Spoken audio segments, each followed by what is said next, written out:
Assalamualaikum warahmatullahi wabarakatuh. Hari ini saya akan mempresentasikan eh, produk saya kepada Bapak. Baik, produk saya ini adalah produk singkong, keripik singkong dengan dilamuri coklat. Eh, Baik, yang pertama-tama saya akan memperkenalkan produk saya, yaitu adalah Choco Crips.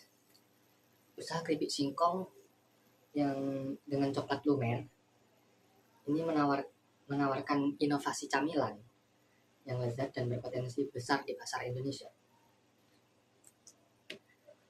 Baik, Choco Crips ini sendiri adalah termasuk dengan makanan yang dalam golongan snack. Snack sendiri adalah makanan ringan yang bisa dibilang sering dikonsumsi oleh masyarakat Indonesia sendiri. Keripik singkong ini biasanya populer dengan ditaburi gula pasir atau diberi asin-asin atau pedas. Biasanya keripik singkong ini rasanya rasa manis gula, lalu gurih, dan pedas manis juga ada, yang pedas juga ada. Namun hari ini saya akan memperkenalkan inovasi produk yang masih anti mainstream, jarang ada yang menggunakan, jarang juga, yaitu adalah Choco Crips. Choco Crips ini adalah keripik singkong yang diberi coklat lumer, yang dilamuri coklat. Ini adalah produk yang memberikan nilai tambah serta peluang yang cukup besar karena masyarakat Indonesia sendiri sangat menyukai, kebanyakan besar sekitar 90% mungkin itu sangat menyukai coklat. Untuk deskripsinya, keripik singkong ini adalah keripik tipis renyah dengan lapisan coklat lumer premium yang dengan keunggulannya yaitu adalah renyah, coklatnya premium dengan harga yang terjangkau, lalu dengan kemasan yang akan dibuat kemasan yang modern dan bisa tahan cukup lama untuk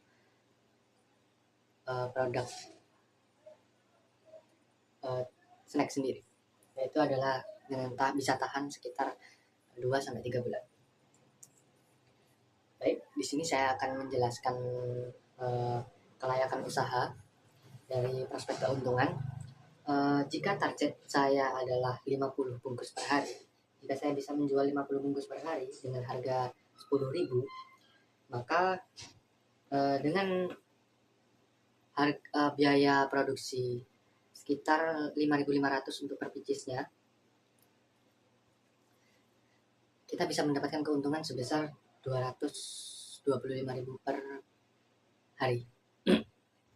Dan jika dikalikan dengan 26 hari kerja, bisa mendapatkan keuntungan bersih sekitar 5.850. Ini sangat menguntungkan ya.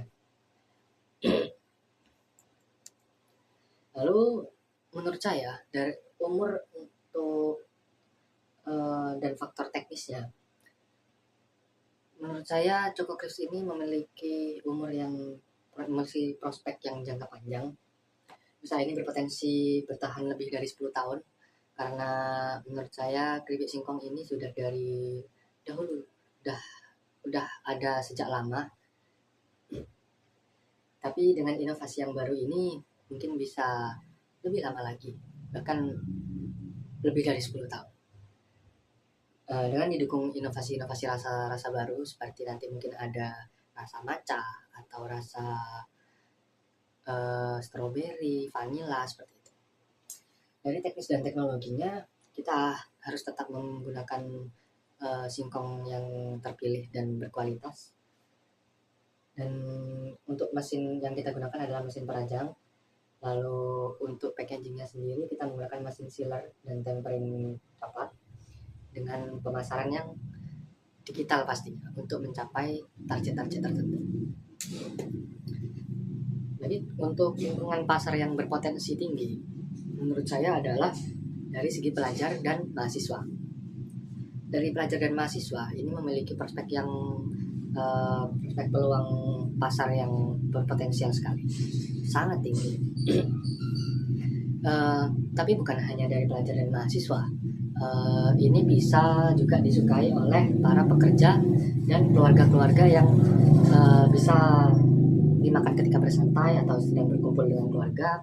Ini juga bisa dijual di uh, pusat oleh-oleh untuk para wisatawan yang bisa berkunjung di area saya.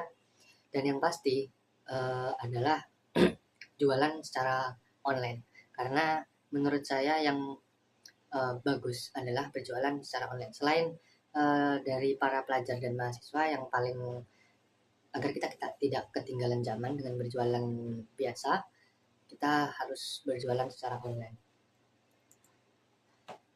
Untuk strategi bersaingnya, menurut saya produk saya ini, Choco Crips ini sendiri adalah produk yang unik dengan inovasi keripik singkong yang berbeda, yaitu dengan coklat lumer, lalu memiliki harga yang bisa dibilang cukup terjangkau dengan coklat yang premium itu sendiri, dengan kemasan yang bisa dibilang menarik untuk desain dan fungsional, dengan desain yang modern. Lalu kita yang pasti adalah menggunakan marketing digital, seperti menggunakan influencer untuk mempromosikan produk kita. Selanjutnya, untuk dampak dari faktor lingkungan, menurut saya dampaknya dari segi negatif itu sangatlah sedikit, tapi dari dampak positifnya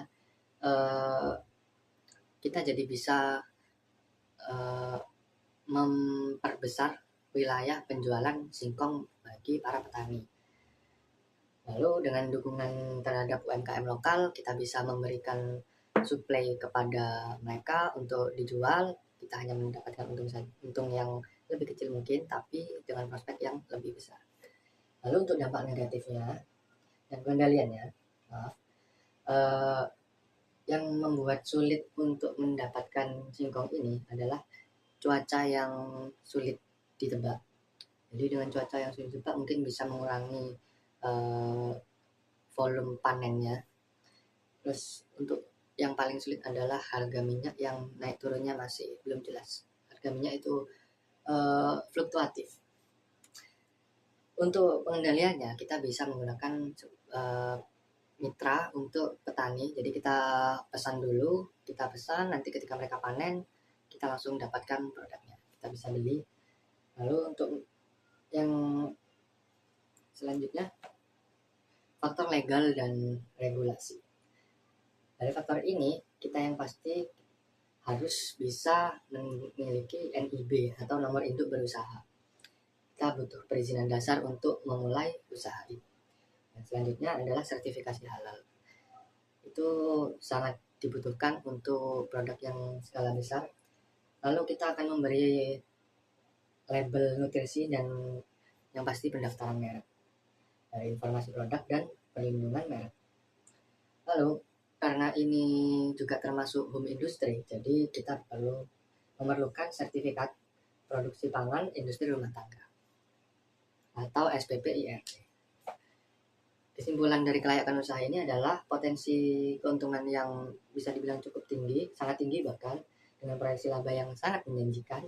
Lalu pasarnya juga luas, dengan jangkauan konsumen yang beragam dari kalangan bawah sampai ke kalangan atas. Saya jamin pasti suka, dari dari anak-anak SMP sampai ke anak-anak kuliah, sampai ke mahasiswa, lalu dari pekerja maupun keluarga seperti ibu rumah tangga, itu saya jamin suka.